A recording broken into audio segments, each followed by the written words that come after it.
Seluruhnya duduk siap, gerak. Sebelum belajar, marilah kita berdoa. Doa dimulai.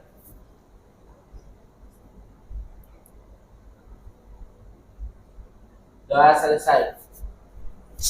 Beri salam. Assalamualaikum warahmatullahi wabarakatuh. Waalaikumsalam warahmatullahi wabarakatuh. Dan selamat pagi anak-anakku sayang. Pagi, Bu. Apa kabar hari ini? Baik, Bu. Ya, alhamdulillah. Semoga doa-doa kita diijabah oleh Allah Subhanahu wa taala, Tuhan yang Maha Esa, sehingga kita sehat selalu dan bisa beraktivitas dengan baik. Amin. Siapa yang bisa bantu Ibu untuk yel-yel? Saya, Bu. Hai, silakan Fajar.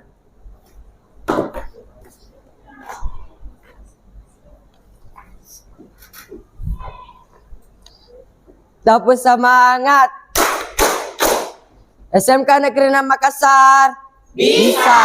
Yes, yes, go. Dapur semangat. SMK Negeri 6 Makassar. Bisa.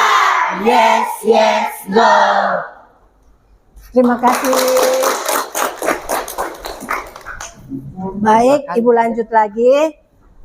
Pagi hari ini Ibu juga mau berterima kasih kepada kalian yang telah dengan konsisten membersihkan kelas, menjaga kebersihan lingkungan sekolah dengan baik ya. Ibu berharap juga kalian bisa terus-menerus melakukan hal-hal seperti ini. Ya sayangnya? Bisa? Bisa. Alhamdulillah kalau begitu.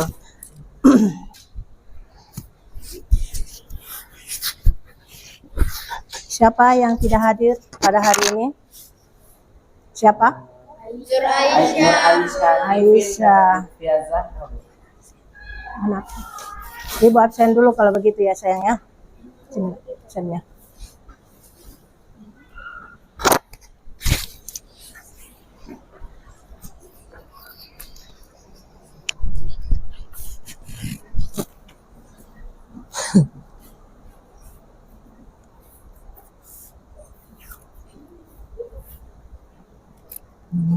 Enggak kuliah. Lupa kamu kacamata.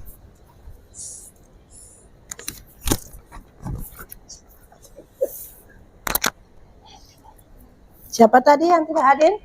Nur Aisyah. Nur Aisyah. Ada keterangan? Alfa. Alfa? Berarti tidak ada keterangan. Siapa lagi nak? Lutfia Zahra Talita. Lutfia. Ada keterangan?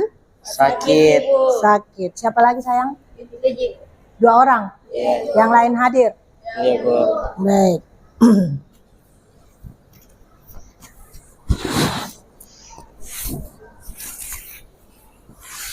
Ibu sudah absen. Mari kita untuk membangkitkan semangat patriotisme kalian. Bagaimana kalau kita menyanyikan lagu Garuda Pancasila? Ya, bisa. Siapa yang bisa pimpin? Oh ya, Mutia. Maju ke depan sayang.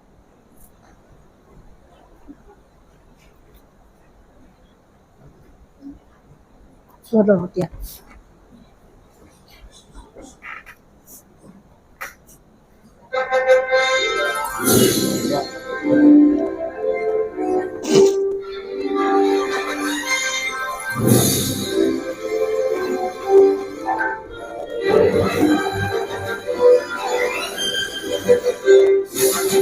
Garuda Pancasila, akulah pendukungmu. Patriot proklamasi, sedia berkorban untukmu. Pancasila dasar negara, rakyat adil makmur sentosa, pribadi bangsaku. Ayo maju, maju, ayo maju, maju, ayo maju, maju.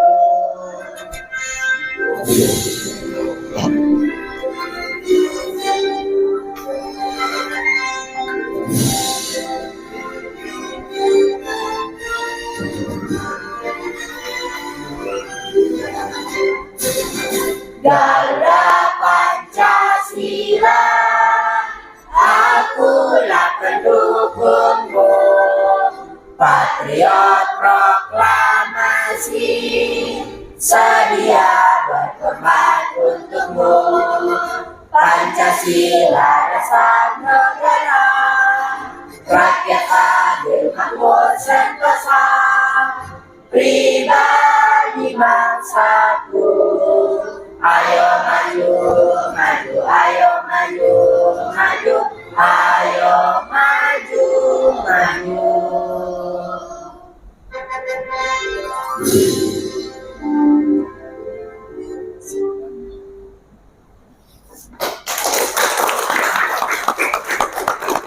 Terima kasih Mutia.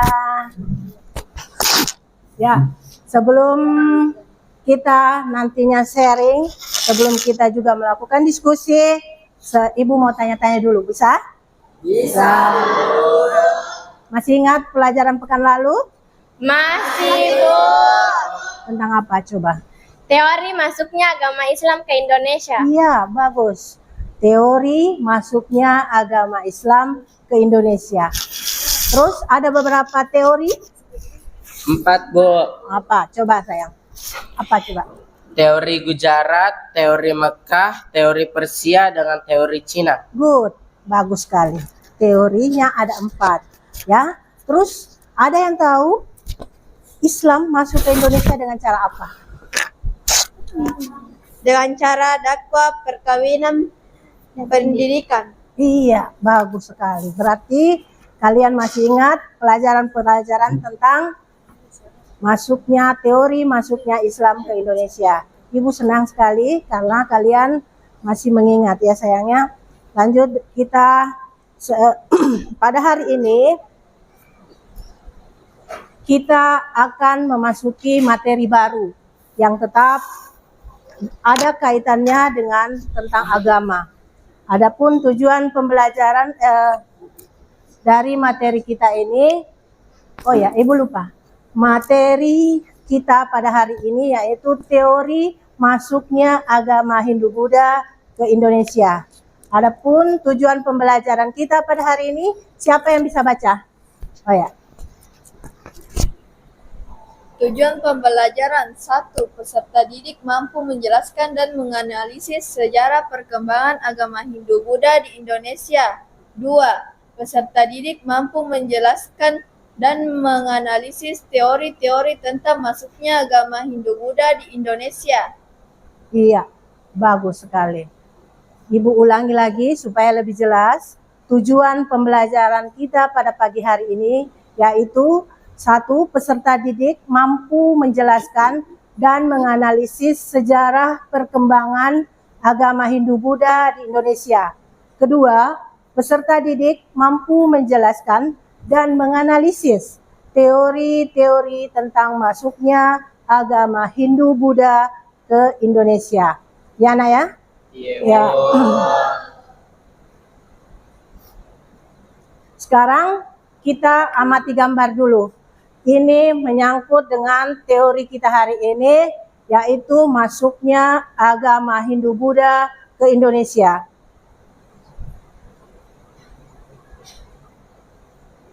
Coba kalian lihat, di depan ini ada beberapa gambar. Gambar pertama, gambar kedua, ketiga, dan keempat pasti kalian sudah tahu. Apa gambar ini? Candi. Yang besar dong suaranya. Candi, Bu. Candi. Iya, betul, candi. Ada yang tahu nama-nama candinya? Apa coba sayang? Candi Hindu-Buddha Pramban, Candi Dileng, Candi Umbol. Candi Buddha itu Kalasa, Mendut, Mukaratakus. Iya, bagus.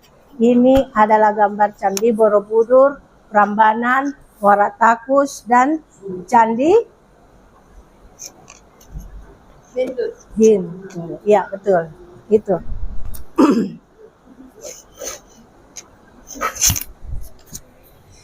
Adapun ruang lingkup materi kita pada hari ini, pertama, teori-teori tentang masuknya agama Hindu-Buddha di Indonesia. 2. Kelebihan dan kekurangan teori tentang masuknya agama Hindu-Buddha.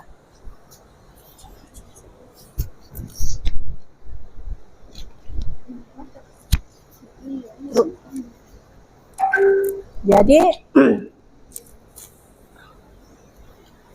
ada yang tahu apa perbedaan rumah agama Hindu-Buddha dengan rumah ibadah agama Hindu-Buddha?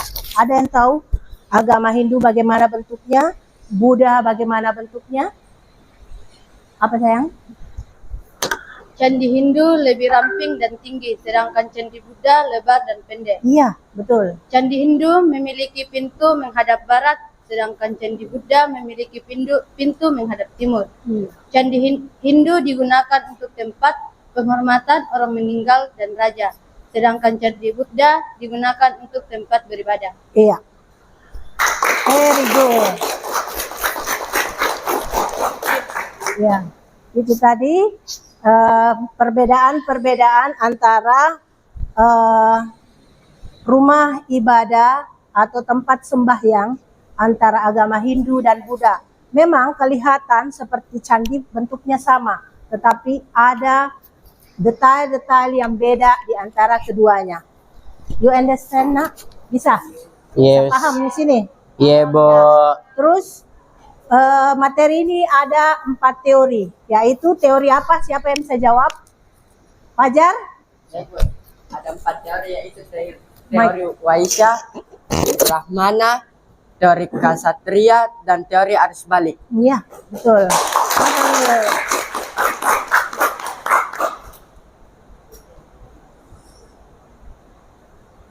Sekarang kita akan berdiskusi tentang materi kita pada hari ini, ya. Boleh dibagi kelompok menjadi 4 kelompok. Jadi kelompok 1, yang mana kelompok 1? Kelompok 1, kelompok 2, kelompok 3, dan kelompok 4. Sebenarnya Ibu sudah memberi nama-nama dari kelompok 1. Apa namanya, sayang? Apa? Kiai Haji Agus Salim. Terus kelompok kedua? I Gusti Ngurah I Gusti Ngurah Rai. Kalau kelompok 3 namanya apa? Patimura. Patimura. Terus kita? Budi Utomo. Jadi keempat kelompok di LKPD dengan cara mengakses link yang sudah Ibu cantumkan. Ya, bisa juga kalian mengakses beberapa link, terserah. Yang ada di Google, bisa juga di mana saja, ada juga di buku, bisa yang bisa menunjang jawaban kalian yang ada di LKPD. Bisa, sayang, ya? Oke. Untuk kelas tolong bantu Ibu dulu bagi, nak.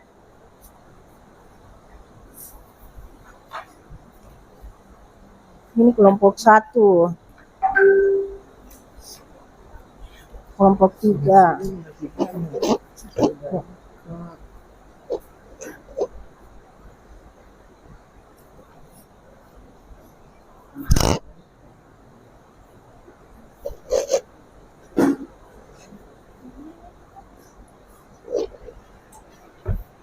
Ya. Jangan lupa tulis nama pesertanya atau anggota kelompoknya. Kelompok yang Ibu sudah sebutkan tadi dicantumkan paling atas. Ya, bisa? Bisa, Bisa, nak? Ya. Oke, bagi yang tidak punya apa namanya?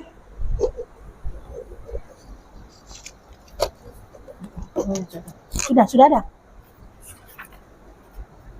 Sudah daftar kelompoknya, sudah. Oke, baik. Sekarang kita menonton video dulu.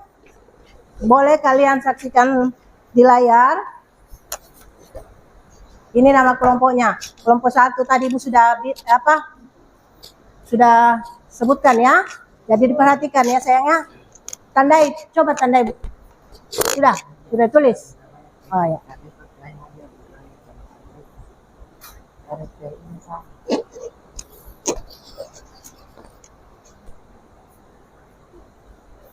Saksikan video berikut ini, ya. Kalian dengar baik-baik, simak baik-baik, tonton baik-baik. Video Pencet lagi.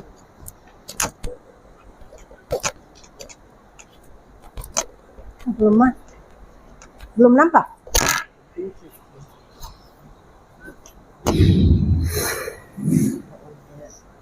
Halo guys, jumpa lagi di Sore Indonesia. Pada episode kali ini kita bakalan membahas mengenai proses masuknya agama Hindu dan Buddha ke Indonesia. Bagaimanakah agama Hindu dan Buddha bisa masuk dan menyebar di Indonesia? Untuk menjawab pertanyaan tersebut, mulai dengan 4 teori yang dapat menjelaskannya guys. Teori tersebut adalah teori Brahmana, teori Kesatria, teori Malaysia, dan teori arus balik. Sebenarnya ada satu teori lagi, yaitu teori Sunda yang dikemukakan oleh Van Weber. Namun teori ini terbilang lemah dan tidak sekuat 4 teori lainnya. Oke guys, langsung saja. Teori pertama, teori Malaysia. Teori ini dikemukakan oleh N.J. Crowley menyebutkan bahwa golongan Malaysia itu pedanglah yang berperan aktif menyebarkan agama Hindu dan Buddha di Indonesia. Hubungan dagang antara India dan Indonesia sudah berlangsung sejak abad 1 Masehi. Kepulauan Indonesia merupakan jalur laut perdagangan dari Tiongkok menuju Timur Tengah ataupun sebaliknya. Pada mulanya, para pedagang India berlayar untuk berdagang. Pada masa itu, jalur perdagangan hanya ditempuh melalui jalur laut, dan mereka menggunakan kapal layar untuk menuju destinasi perdagangan. Hal ini menyebabkan mereka bergantung pada musim angin dan kondisi alam. Bila musim angin tidak memungkinkan, maka mereka akan menetap lebih lama dan menunggu musim yang baik. Sembari menunggu angin laut yang membantu pelayar menuju kampung halamannya di India, para pedagang India pun singgah beberapa bulan di Indonesia. Interaksi yang cukup lama antara pedagang India dan penduduk pribumi secara tidak langsung turut mempengaruhi sistem kepercayaan masyarakat kita yang masih memegang kepercayaan animisme dan dinamisme. Para pedagang tersebut memperkenalkan agama Hindu maupun Buddha ke masyarakat pribumi. Para pedagang tersebut juga banyak yang melakukan perkawinan dengan penduduk pribumi. Dan melalui perkawinan tersebut, mereka memperkenalkan kebudayaan India yang kental dengan agama Hindu. Meskipun teori ini cukup kuat, namun juga ada beberapa sanggahannya guys. Yang pertama adalah golongan Malaysia ini tidak dapat menguasai bahasa Sanskerta dan huruf Pallawa, di mana bahasa dan huruf tersebut digunakan pada kitab Weda. Kitab Weda hanya mampu dibaca oleh golongan Brahmana. Sanggahan kedua mengenai pusat-pusat kebudayaan berupa kerajaan Hindu, khususnya yang ada di Pulau Jawa. Jika disebarkan oleh para pedagang, maka seharusnya pusat kebudayaan Hindu dan Buddha ada di pesisir. Namun, fakta menunjukkan kerajaan Hindu letaknya di pedalaman Pulau Jawa. Teori Brahmana. Teori ini dikemukakan oleh Joseph Van Loor. Menurut sejarah Belanda ini, masuknya agama Hindu dan Buddha disebarkan oleh golongan Brahmana atau pemuka agama. Menurut Van Loor, para Brahmana datang dari India ke Indonesia atas undangan pemimpin suku dalam rangka melegitimasi atau meresmikan diri mereka sehingga setara dengan raja-raja di India. Sebelum masuknya agama Hindu dan Buddha ke Indonesia, sistem kemasyarakatan bangsa kita masih memegang sistem adat, di mana kepala suku adalah pemimpin masyarakat guys. Jika ditelusuri dari kerajaan Hindu pertama di Nusantara yaitu Kerajaan Kutai, maka agama Hindu disebarkan sekitar abad 4 Masehi. Berdasar teori ini yaitu pengamatan terhadap peninggalan kerajaan-kerajaan di Indonesia, khususnya prasasti yang tertulis, di mana huruf Pallawa terukir dalam prasasti dan berbahasa Sanskerta. Brahmana adalah satu-satunya golongan yang mampu menguasai bahasa Sanskerta dan huruf Pallawa. Teori ini juga memiliki sanggahan guys. Meskipun hanya Brahmana saja bisa membaca kitab Weda, namun terdapat tantangan di mana para Brahmana pantang untuk menyeberangi lautan. Untuk mencapai Indonesia pastinya harus menyeberangi lautan ya guys. Teori Kesatria. Teori ini didukung oleh Frederick David Cambros, Ramesh Chandra Majumdar, dan J.L. Mons. Menurut teori ini, golongan kesatria atau bangsawan yang menyebarkan agama Hindu dan Buddha di Indonesia. Teori ini mengacu pada konflik antar kerajaan di India pada masa lampau. Peperangan yang terjadi di antara kerajaan-kerajaan tersebut menimbulkan pihak yang menang ataupun kalah. Kerajaan dan prajurit yang kalah biasanya terusir dari wilayah kerajaannya, dan kemudian mereka menjauh dari wilayah sengketa. Golongan kesatria tersebut diduga mendirikan koloni baru di Asia Tenggara hingga ke Indonesia. Karena teori ini selama ini belum ada ahli yang dapat menemukan bukti-bukti yang menunjukkan adanya ekspansi dari prajurit-prajurit India ke Kepulauan Indonesia. Teori arus balik. Teori yang dikembangkan oleh Bruce dan George Squires Smith menyebutkan bahwa orang Indonesia lain akan aktif menyebarkan agama Hindu dan Buddha. Menurut hal ini,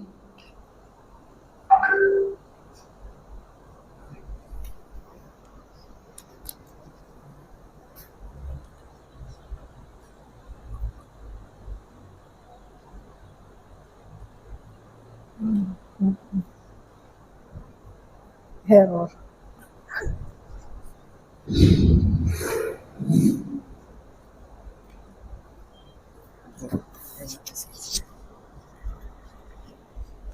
Ya.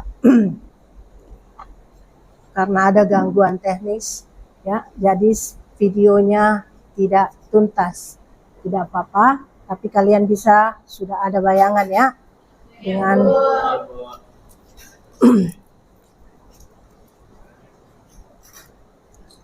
itu tadi karena ada gangguan teknis, videonya terpotong.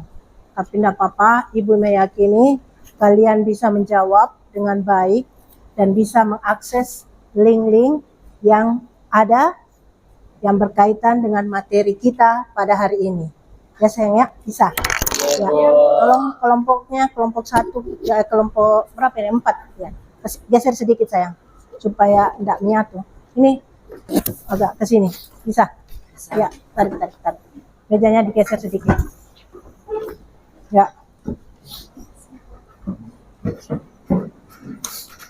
Untuk melengkapi data-data kalian yang kalian perlukan, Ibu kembali ulangi, kalian bisa mengakses di link-link yang sudah Ibu siapkan yang ada tertera di LKPD, dan bisa juga kalian cari di Google. Bagi yang lupa membeli kuota, pasti ada yang tidak punya kuota. Bagi yang tidak punya kuota, nanti Ibu bagi. Ya, bisa hotspot di HP Ibu. Ya. Mulai bekerja. Silakan.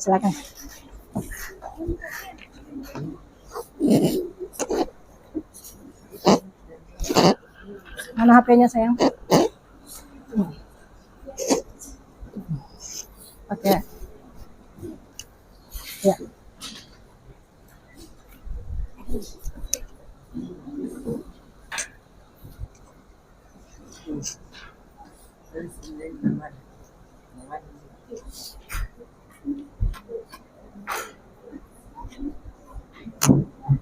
Wifi boleh?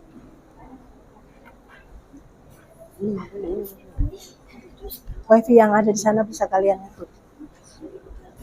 Passwordnya Adinda RN. Adinda. Iya. Oh, Galaxy Ibu di situ. Oh iya, itu saya. Berarti itu enggak di Wifi. Ibu di HP, itu HP-nya Ibu. Ya. Adinda RN. Wifi-nya saja Ibu. Galaxy Ibu ya? Apa ya? Oh, oke. Sudah? Sudah nyambung?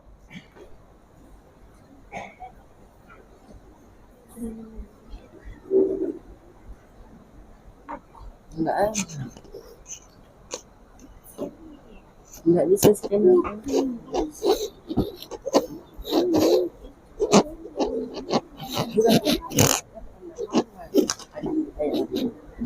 Mana yang KPD tak?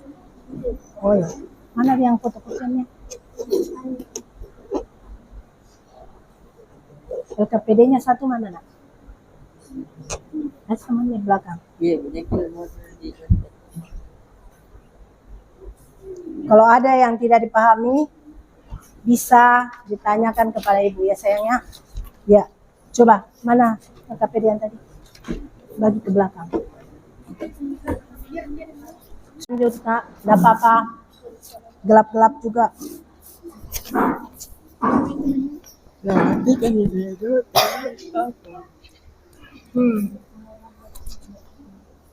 Bakit sama ini kasar cici?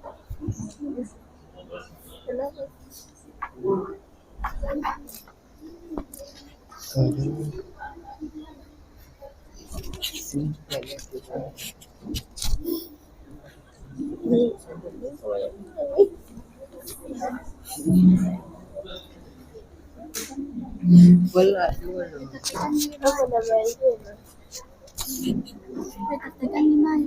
Gara-gara sejarah.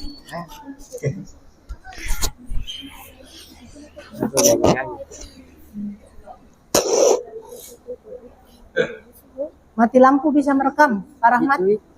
Mati lampu bisa merekam. Ada jual terus no.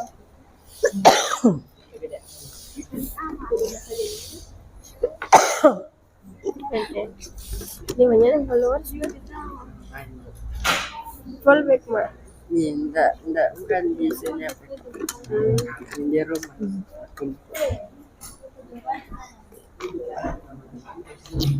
Ya. Jauh kali gitu, jauh. Tetap lanjut bekerja sayang. Semangat ya. Ya, Bu. Iya, Bu.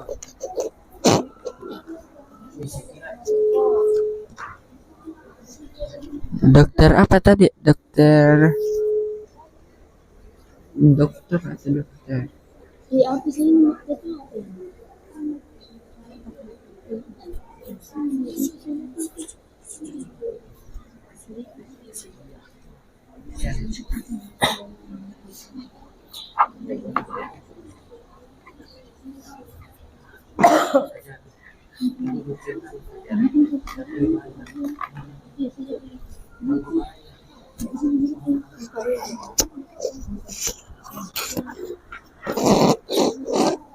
Ya.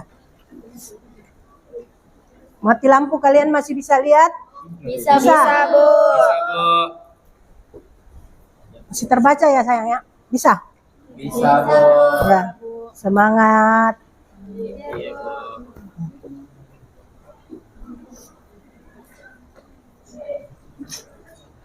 Masa mama bilang.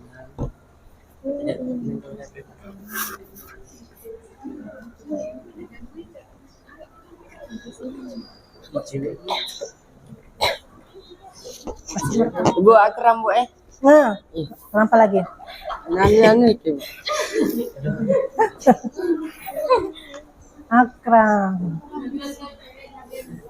Gimana ceweknya Fajar, Bu? Tetap. Kalau begitu Fajar pindah dulu. Selalu ini selalu koslet ini. Sini. Tukaran kelompok 1 dengan kelompok 3, 1 orang. Fajar selalu ini. Nah, Akram sama Fajar ini tidak bisa berdekatan. Selalu koslet. Pindah sini sayang. Kalau mengganggu, Fajar terbiasa. Tidak boleh begitu nak. Ini. Akram.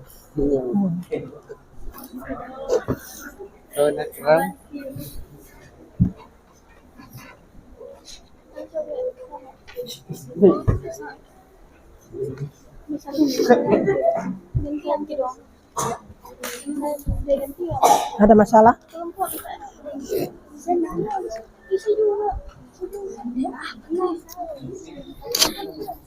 Dia gara-gara menu nih.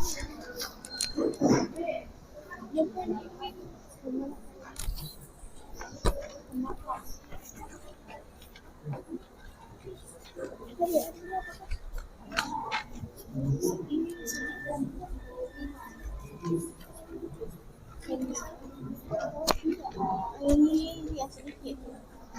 Ibu berkelahi.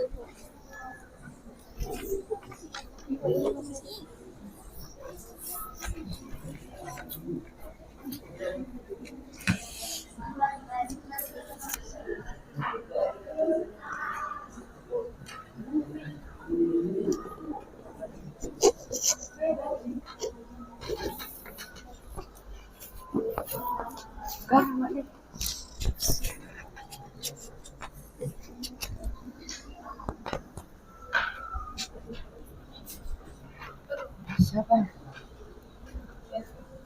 Pindah ke sini jadi pakai seolah-olah.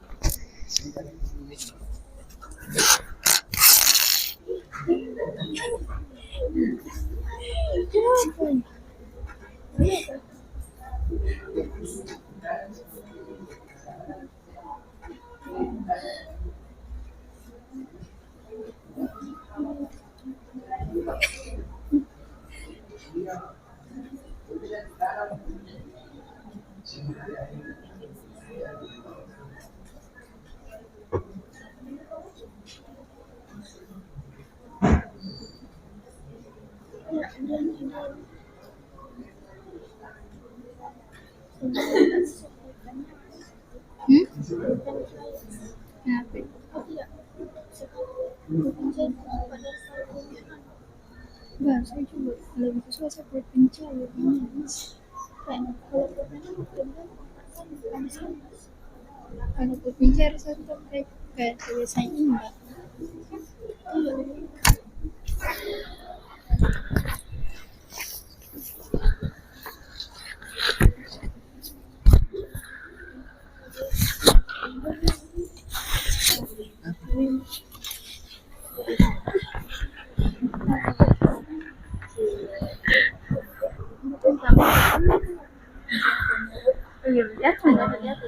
Biar misalkan terlalu tegang.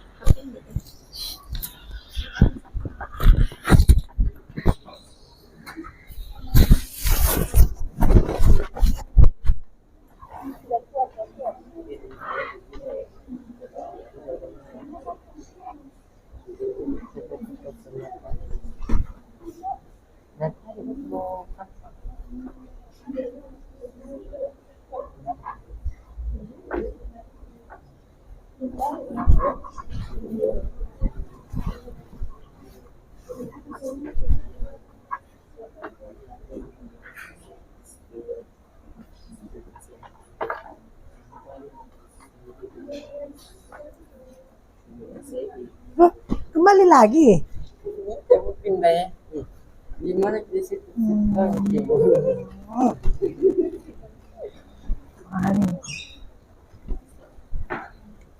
Bisa merekam? Bisa. Cuma gelap.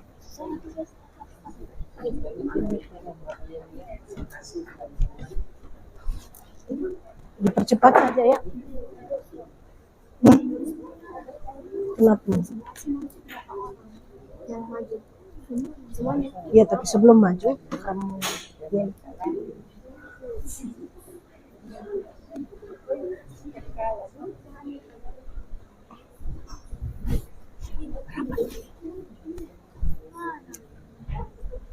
Berapa dosen? Berapa dosennya? Berapa dosen yang ikut? Siapa?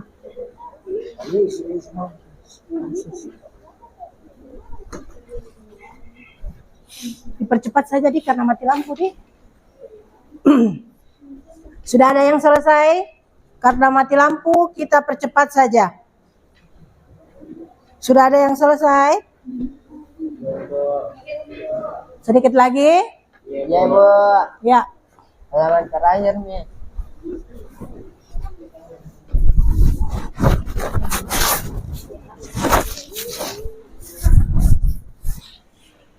Ku coba hubungimu, salah hatiku berharap padamu menjadi Kacau nih.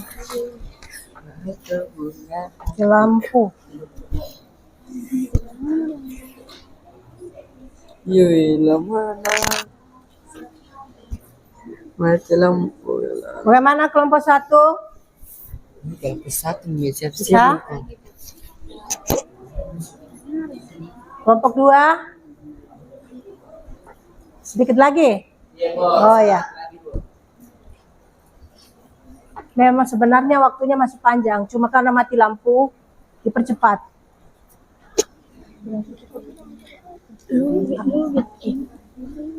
Tanyakan bila ada yang kurang paham, dipahami.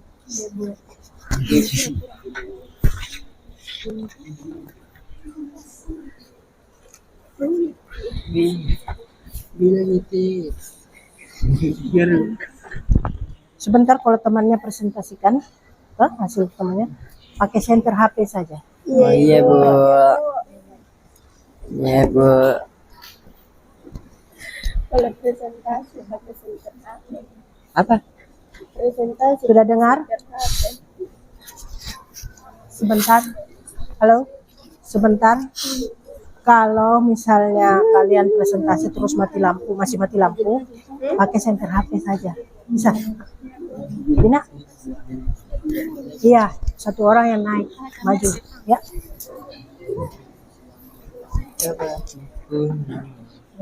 Salah.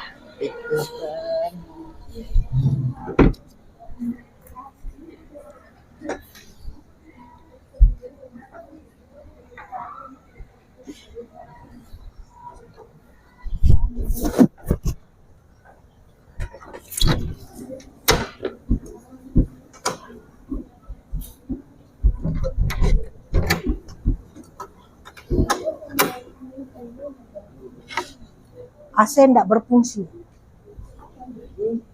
Buka jendelanya. Kalau kepanasan, buka jendela. AC tidak berfungsi. Nah. Nggak kuliah.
Ini ada power bank.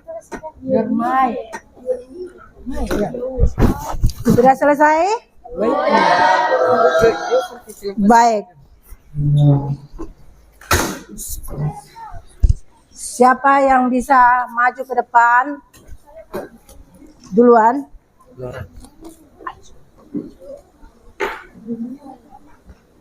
Kelompok berapa? Kelompok 1. Iya, bisa.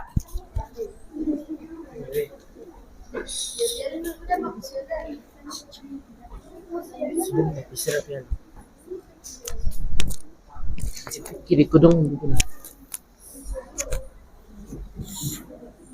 Di mana sini?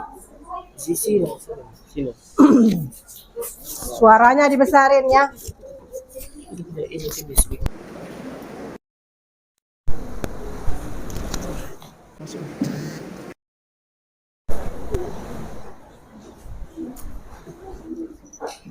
Silakan. Perkenalkan, nama saya Naura Rofila Lamsyah. Saya dari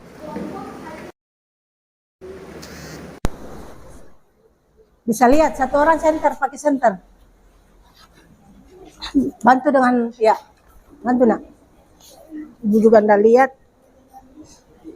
Coba jelaskan proses masuknya agama Hindu-Buddha di Indonesia berdasarkan teori Waisya. Teori Waisya menyatakan bahwa golongan Waisya yang mempunyai peran besar dalam menyebarkan agama dan kebudayaan Hindu-Buddha Orientaus Prof. Dr. N.J. Krum, pengusung teori Waisya, berpendapat golongan yang terdiri dari pedagang dan pemilik tanah tersebut sudah mengenal agama Hindu-Buddha.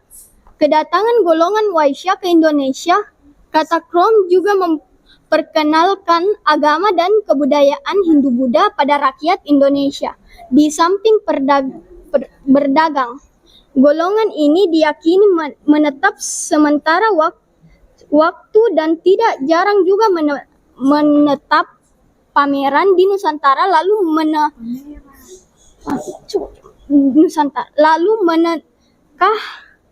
menikah dengan penduduk setempat.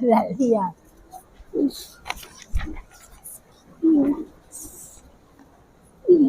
Sebutkan kelebihan dan kekurangan teori Waisya.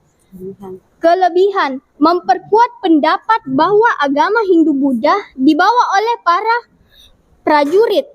Kekurangan, penggunaan bahasa serta kepentingan para pedagang. Adakah hal positif yang bisa kita tiru dalam kehidupan sehari-hari? Teori Waisya. 1. Proses perdagangan dapat membawa kita untuk ke luar negeri. 2. Perdagangan kita akan mendapatkan kawan yang banyak karena sering berinteraksi dengan banyak orang. 3. Cara terbaik untuk mempengaruhi orang adalah dengan berdagang, karena kita jujur kita akan dipercayai. Nah, disitulah kita dapat mempengaruhi orang lain. Sekian dari saya. Kurang dan lebihnya mohon dimaafkan. Ya. Tepuk tangan dulu. Silakan kembali ke tempatnya, Nak. Siapa lagi? Kelompok berapa lagi yang berani maju? Kelompok 4 ya? Bisa? Bisa? Coba.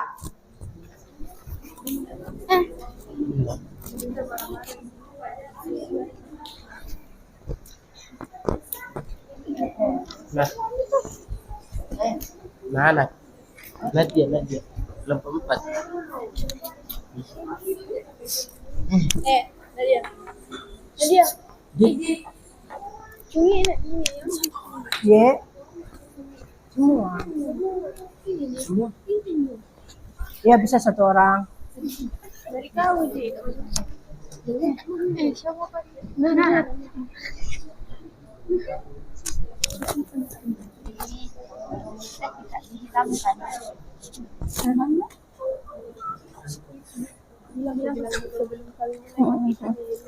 Assalamualaikum warahmatullahi wabarakatuh.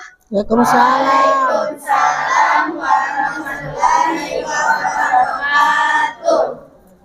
Sebelum memulai presentasi, kami mempunyai yel-yel yang akan dipersembahkan. Kami kelompok 4 tidak putus asa. Kami kelompok 4 yakin pasti bisa. Kami kelompok 4 terus berusaha. Kami kelompok 4 yang paling terbaik. Kelompok 4, yes, yes, go! Yes. Roar! Ya. Lanjut, Nak. Lanjut, sayang. Baik, kami dari kelompok Bung Tomo yang beranggotakan Nadia Nur Syakbania, Naura Fileria, Mutia Putri, Nadila Cynthia Bella, Nurmala Dewi, dan Nazika Septia Ramadhani. Materi kami yaitu proses masuknya agama Hindu-Buddha di Indonesia berdasarkan teori arus balik yang akan dibacakan oleh Nadia Nur Syakbania. Tuliskan dulu anak kesimpulan. Teori arus balik ini dikemukakan oleh peneliti IFDK BOS.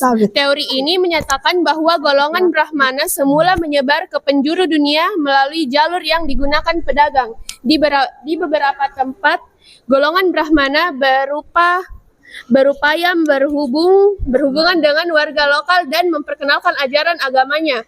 Pada perkembangan selanjutnya, orang-orang dari Nusantara sendiri yang datang ke India untuk mempelajari Hindu-Buddha. Orang-orang Nusantara ini lalu kembali ke tanah air untuk menyebarkan agama-agama dan kebudayaan Hindu-Buddha. Baik, selanjutnya sebutkan kelebihan dan kekurangan teori dari arus balik yang akan dibacakan oleh Nadila Cynthia Bella. Kelebihan teori ini cenderung lebih efektif karena rakyat berinisiatif sendiri datang ke India untuk mempelajari agama Hindu, Buddha. Keberadaan Pak Prasasti Nalanda mengenai pembangunan wihara untuk para pelajar di wilayah Kerajaan Sriwijaya yang hendak menuntut ilmu di India.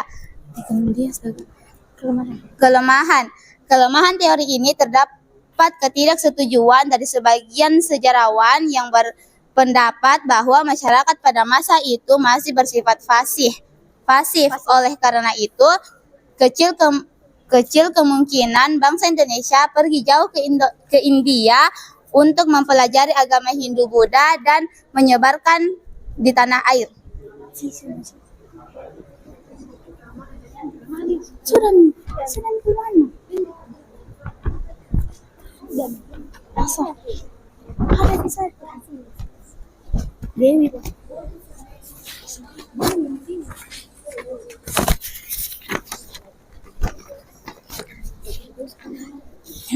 Baik, adakah hal-hal positif yang bisa kita tiru dalam kehidupan sehari-hari? Jelas ada. 1. Belajar adalah kegiatan mulia seumur hidup. 2. Belajar itu wajib maupun tidak harus menyeberang lautan dan bepergian ke luar negeri. 3. Menjadi pelajar kita akan mudah bahagia.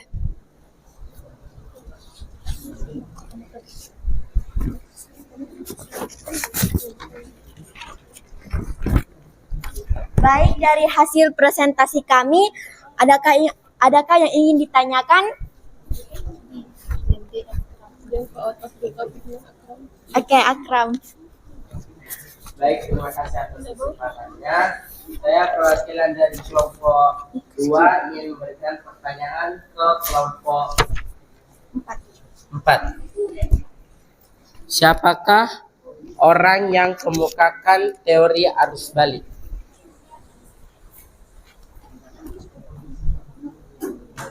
Arus balik. Siapa? Bisa ya? Ada di jawabannya di sini. Ada di jawabannya di sini.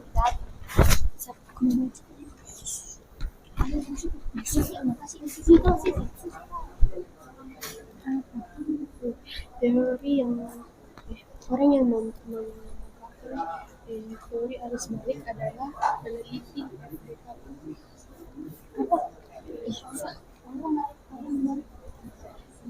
Orang yang menggunakan teori arus balik.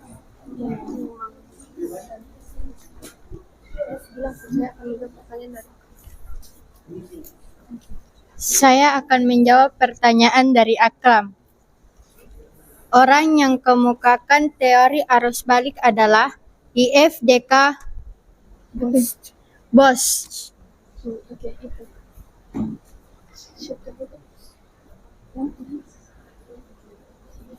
Gimana? Apakah jawabannya sudah bisa diterima? Oke, baik.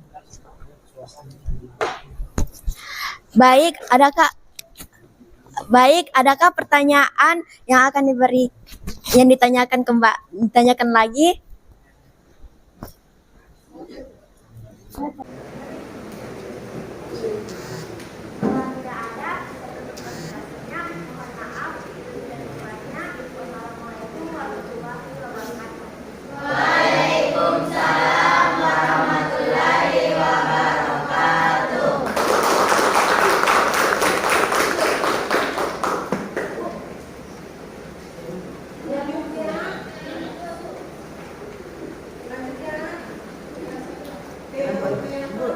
3.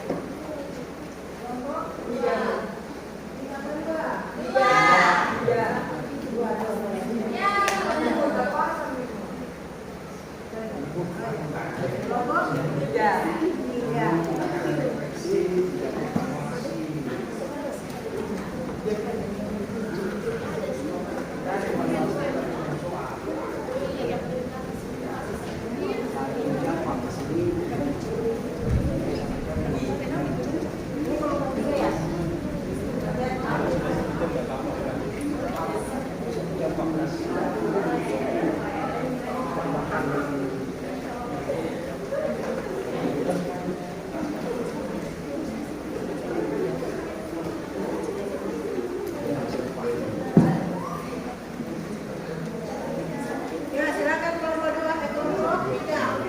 Baik, Assalamualaikum warahmatullahi wabarakatuh.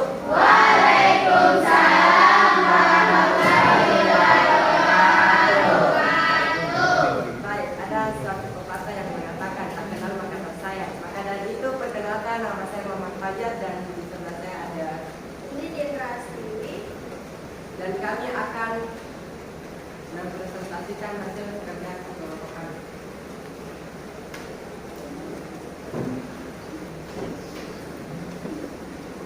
Baik. Coba jelaskan proses masuknya agama Hindu-Buddha di Indonesia berdasarkan teori Ksatria. Teori Ksatria menyatakan bahwa masuknya agama dan kebudayaan Hindu-Buddha ke Indonesia dibawa orang-orang India dari Ksatria. Teori yang dikemukakan Prof. Dr. J.L. White ini berargumen bahwa sekitar abad 4 sampai 6 Masehi kerap terjadi peperangan sehingga kasta ksatria yang terdiri dari kaum bangsawan dan prajurit mengalami kekalahan sebagai kasta ksatria dalam peperangan. Menurut teori ksatria, mendorong orang ksatria melarikan diri dari mencari daerah baru hingga ke Nusantara. Baik, selanjutnya saya akan alihkan pembicaraan ke rekan saya. Sebutkan kelebihan dan kekurangan teori Ksatria. Teori Ksatria. Kelebihannya, ada beberapa kelebihan teori Ksatria yang memperkuat pendapat bahwa agama Hindu-Buddha dibawa oleh para prajurit. Semangat berpetualangan dan penajukan daerah lain umumnya hanya dimiliki kaum prajurit Ksatria. Menurut banyak Ksatria yang mengambil adil dalam perebutan kekuasaan wilayah di Indonesia. Mereka dijanjikan akan dinikahkan dengan putri dari kepala suku yang bertentu jika berhasil dari sini. Tradisi Hindu-Buddha berkembang dengan mudah, mengajari bahwa Ksatria ini membangun koloni-koloni yang akhirnya berkembang dan menjadi berhubungan dengan kerajaan India. Al-Elmoen mengumumkakan bahwa pada abad ke-5 banyak para ksatria yang melarikan diri karena peperangan di India. Para ksatria yang berasal dari keluarga kerajaan mendirikan kerajaan baru di Indonesia. Kekurangannya, teori masuknya Hindu-Buddha ke Indonesia ini disebut memiliki kelemahan, yakni tidak ada bukti bahwa golongan ksatria India pernah mendirikan pemerintahan baru di Nusantara. Yang ini tidak ditemukan seperti bukti tertulis atau peninggalan dari kekuasaan ksatria Indra di Indonesia. Golongan ksatria dinilai tidak terlalu menguasai bahasa Sanskerta yang digunakan dalam kitab suci agama Hindu. Adakah hal-hal positif yang bisa kita tiru dalam kehidupan sehari-hari? Yang pertama, jauhi peperangan karena dapat membuat Anda meninggal kampung halaman. 2. Jadilah prajurit yang mampu mendamaikan, jangan memperbesar masalah. 3. Prajurit atau tentara adalah tugas mulia karena mempertahankan bangsa dan negara. Baik, selanjutnya kita akan ke Sesi acara sesi tanggung jawab. Apakah dari teman-teman kalian ada yang ingin menanyakan tentang teori kesastrian? Nomor 1 dipersilakan jika ada yang ingin.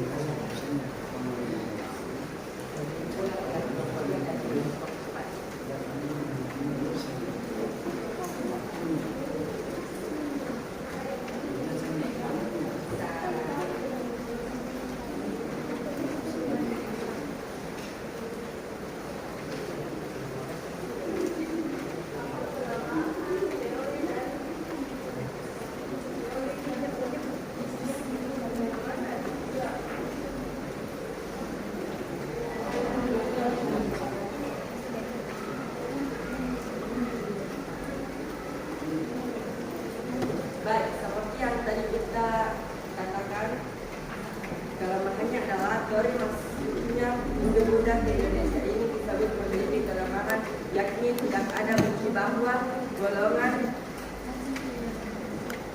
ksatria India pernah mendirikan pemerintahan baru di Nusantara hingga kini. Tidak ditemukan prasasti bukti tertulis atau peninggalan dari kekuasaan ksatria India di Indonesia. Selain itu, golongan ksatria dinilai tidak terlalu menguasai bahasa Sanskerta yang digunakan dalam kitab suci agama Hindu. Sekian itu yang dapat kami jawab. Apakah teman-teman buat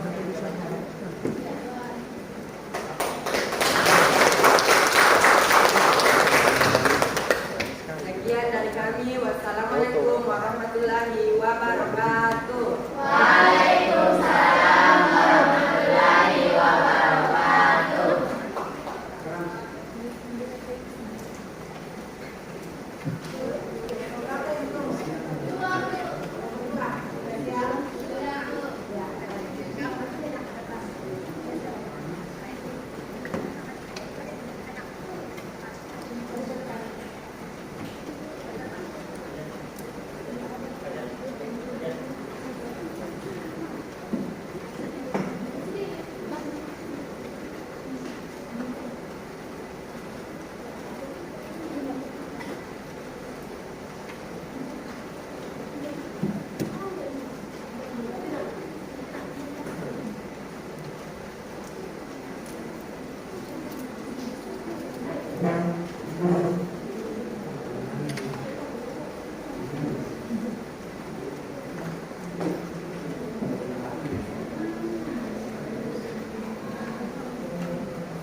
Assalamualaikum warahmatullahi wabarakatuh. Waalaikumsalam warahmatullahi wabarakatuh. Perkenalkan, kami dari kelompok 2 yang bernama Igusti Ngurah Rai yang beranggotakan Muhammad Turakram, Nur Inayah Syarif, Fitriani, Mudia, Nur Syaika Rehana, Rizky Amelia, dan Nabila. Baik, coba jelaskan proses masuknya agama Hindu-Buddha di Indonesia berdasarkan teori Brahmana yang dibacakan oleh Fitriani. Teori Brahmana menyatakan bahwa masuknya agama dan kebudayaan Hindu-Buddha ke Nusantara dibawa oleh golongan Brahmana yang diundang para penguasa di Nusantara. Teori Brahmana dikemukakan atau diprakarsai oleh orientasi Yesi Pancewur. Teori ini menegaskan kembali bahwa penyebaran agama Hindu ke Indonesia dibawa oleh golongan Brahmana. Hal ini didukung oleh beberapa prasasti Indonesia menggunakan bahan Sanskerta. Sebutkan kelebihan dan kekurangan teori Brahmana. kelebihan adanya prasasti berbahasa Sanskerta dan huruf Pallawa yang bisa dibaca oleh kaum Brahmana. 2. Kaum Brahmana memahami ajaran agama Hindu-Buddha karena tergolong sebagai kaum terdidik. Kekurangan adalah fakta bahwa pada masa itu kaum Brahmana dilarang menyeberangi lautan dan meninggalkan tanah airnya. Dengan demikian, kedatangan kaum Brahmana ke Indonesia cukup disanksikan, sebab jika menyeberangi lautan dan meninggalkan India, Brahmana akan kehilangan hak atas kastanya. Adakah hal positif yang bisa kita tiru dalam kehidupan sehari-hari? Yang dibacakan oleh Rizky Amelia. Ya, ada. 1. Semangat nasionalisme dan patriotisme. 2. Saling menghormati. 3. Persatuan dan kesatuan. 4. Belajar menjemput. 5. Kebersamaan dan tanggung jawab. 6. Memperingati peristiwa-peristiwa penting. 7. Tumbuhkan semangat cinta tanah air. 8. Membela kebenaran. Baik, itulah hasil presentasi kelompok kami. Sebelum saya menutup, adakah yang mau bertanya? Oke, kelompok 3.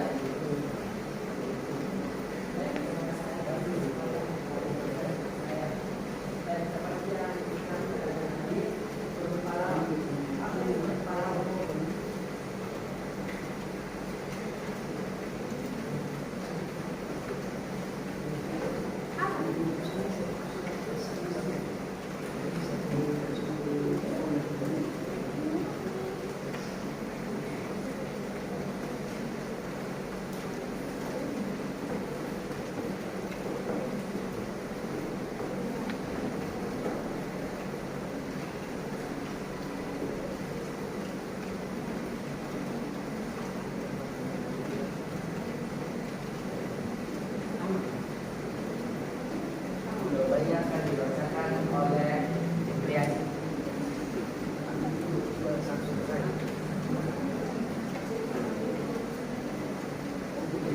Aksara Pallawa atau kadang kala ditulis sebagai Pallava adalah sebuah aksara yang berasal dari India bagian selatan dengan bahasanya yang bernama bahasa Sanskerta.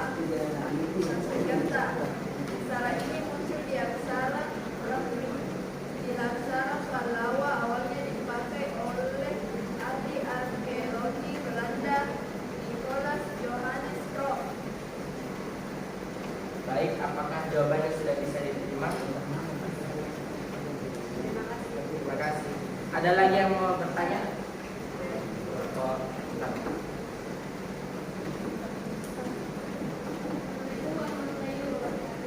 Waalaikumsalam warahmatullahi wabarakatuh.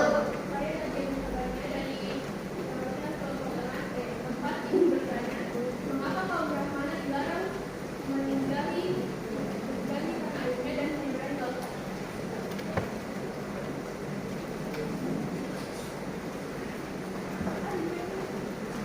Sebab jika kaum Brahmana meninggalkan atau menyeberangi lautan, ia akan kehilangan hak atas kastanya. Apakah jawabannya sudah bisa diterima? Ada lagi yang mau bertanya? Kelompok 1.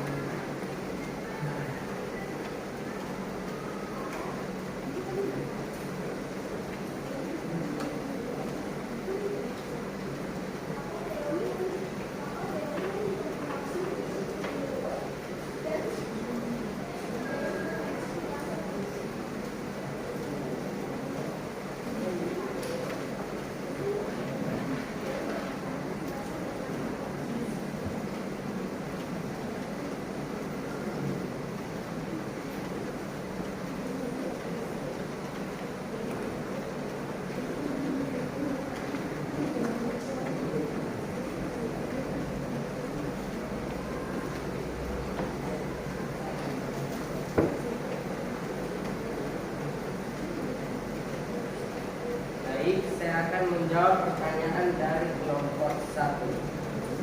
Menurut teori yang dikemukakan di Sivandeor ini, para Brahmana datang dari India ke Indonesia atas undangan pemimpin suku dalam rangka melegitimasi kekuasaan mereka sehingga setara dengan raja-raja di India.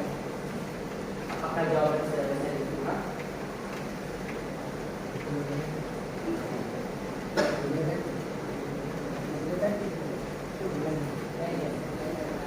Baik, sebelum saya menutup, kita akan menampilkan dari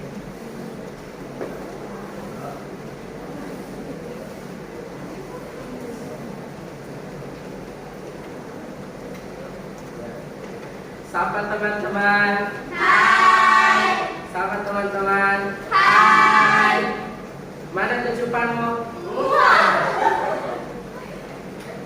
Siapa kita? Kamu nanya.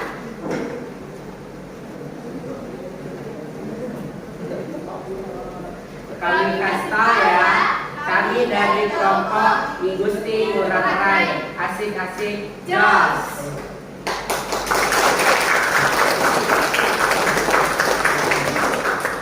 Baik, terima kasih. Assalamualaikum warahmatullahi wabarakatuh. Waalaikumsalam warahmatullahi wabarakatuh.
Ulangi kodenya 883 0363. Jadi buka dulu, nanti dijelaskan kembali. Sudah bisa?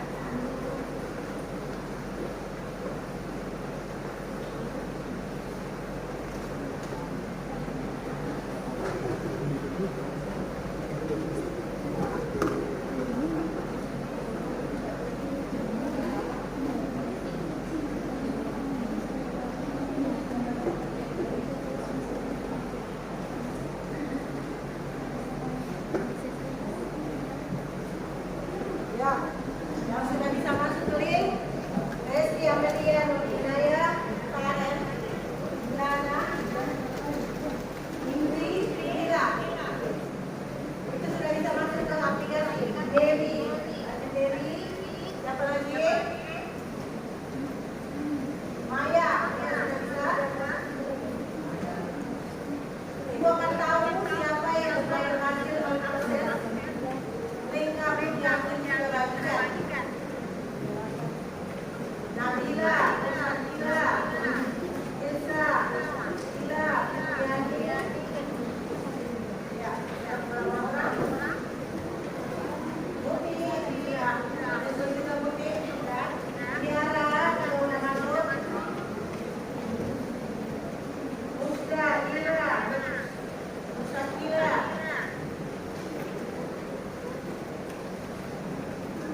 Lengkap, sudah. Silakan bekerja.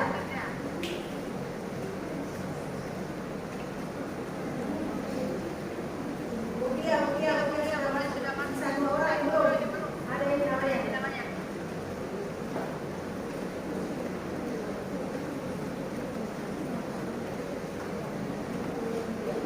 Sekarang sudah baik. Sekarang coba dulu. Start, ya apa tidak? Coba kalian bilang ya. Kalau yang bilang start, ada yang bilang ya. Start, ya. Ya, berarti siap menjawab ya apa tidak. Ya. Coba mana lihat dulu. Ini namanya kasih kamu. Kalian cuma memilih jawaban 2. Jawaban 2. Ya, apa tidak. Silakan.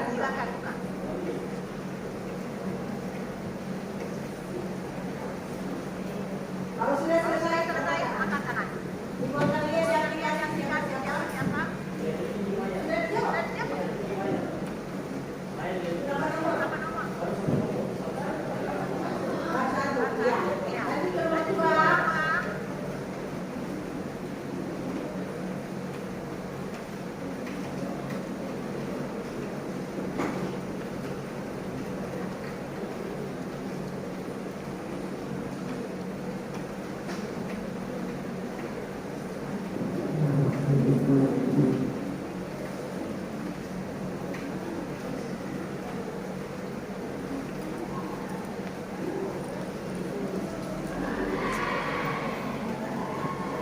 Tidak diajari jadi dokter yanti, nggak tahu begini. Iya, kahutnya tuh.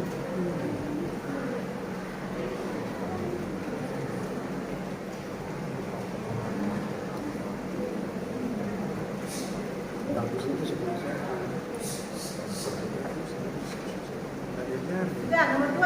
Sudah tadi. Lanjut ke nomor 3.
Itu mati.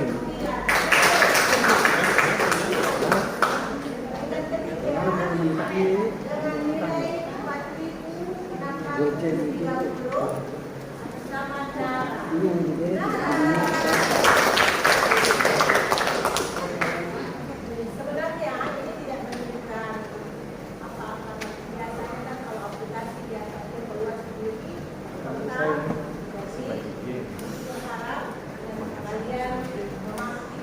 Masih jadi.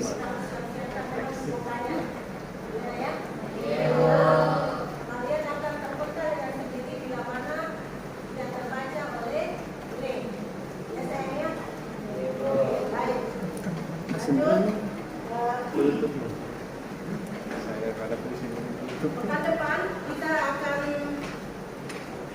belajar tentang kerajaan Hindu Buddha. Kerajaan Hindu Buddha. Jadi kalian boleh mempersiapkan di rumah, pelajari lebih dulu supaya kalian bisa lebih paham lagi setelah kita belajar. Ya sayangnya? Itu tadi materi yang kita pelajari, sejarah masuknya agama Hindu Buddha di Indonesia. Maka Ibu melihat di dalam kelas ini beragam, ada beberapa agama, ada beberapa suku. Dengan mempelajari materi tadi, Ibu berharap kalian bisa lebih toleransi, ya, toleransi kalian lebih kuat, kebersamaan kalian lebih kuat, saling menghargai kalian lebih kuat, ya ya? Ya, baik. Sekarang Ibu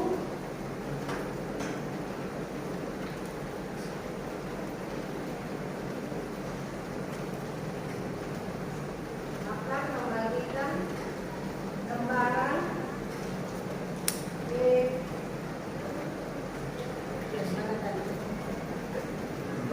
refleksi kinerja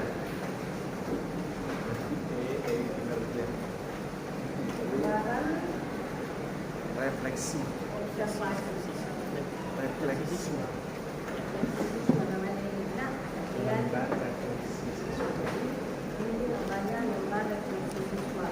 kalian bisa mengisi dengan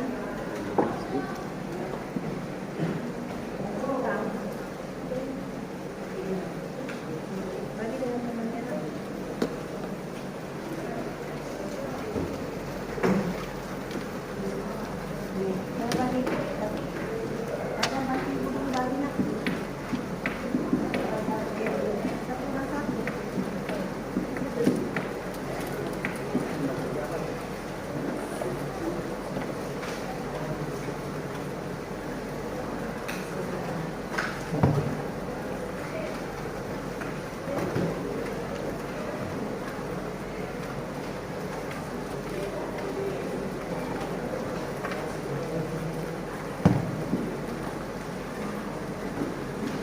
Lembar refleksi siswa ini kalian bisa menjawab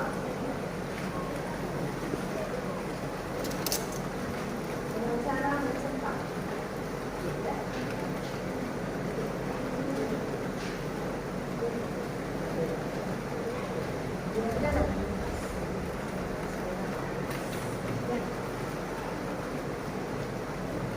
Kita paham ini?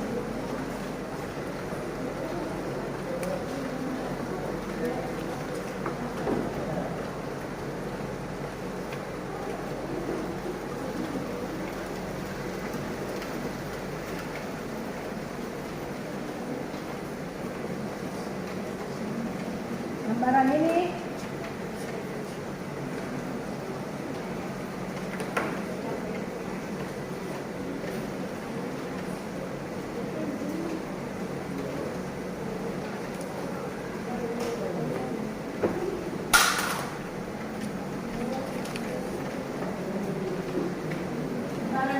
kalian menjawabnya dengan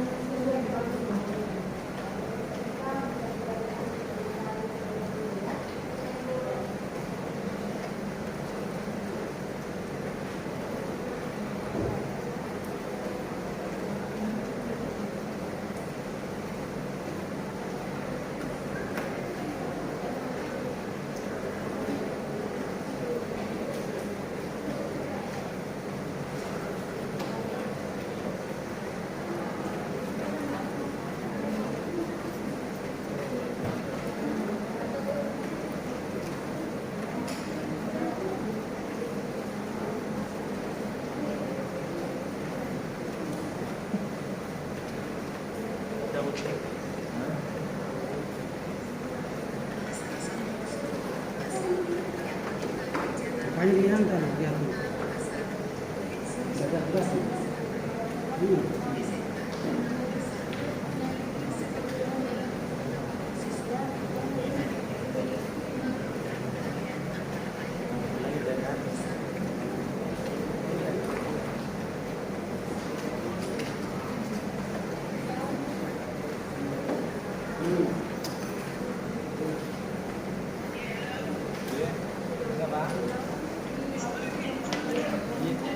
ada di sekolah. Masih. Jadi hotel mini bantu Pak ini bantu buat berhenti ambil video. Hotel mini. Hotel mini.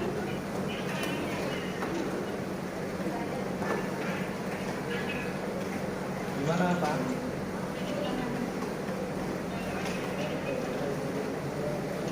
Apanya?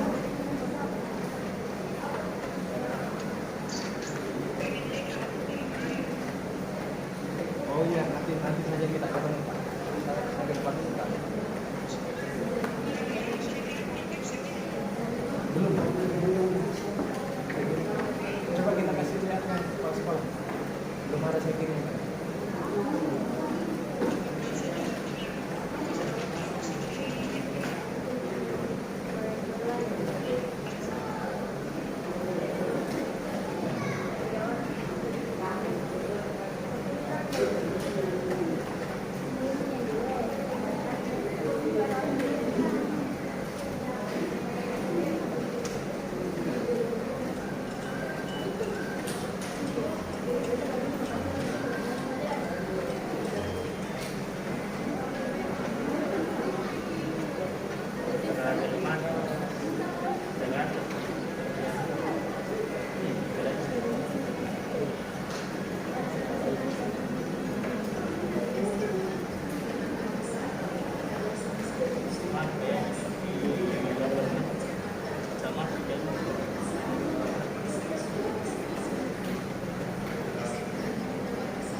Baik, sebelum kita mengakhiri pelajaran kita hari ini, Ibu kembali mengingatkan kepada kalian semua untuk selalu bijak mempergunakan atau bersosial media.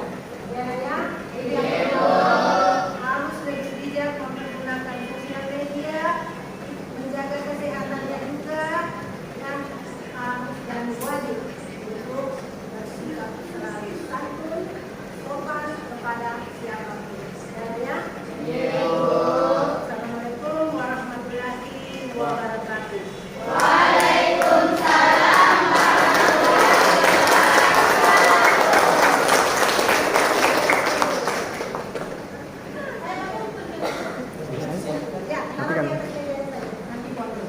Matikan. Belum pulang malah Kita bilang selesai.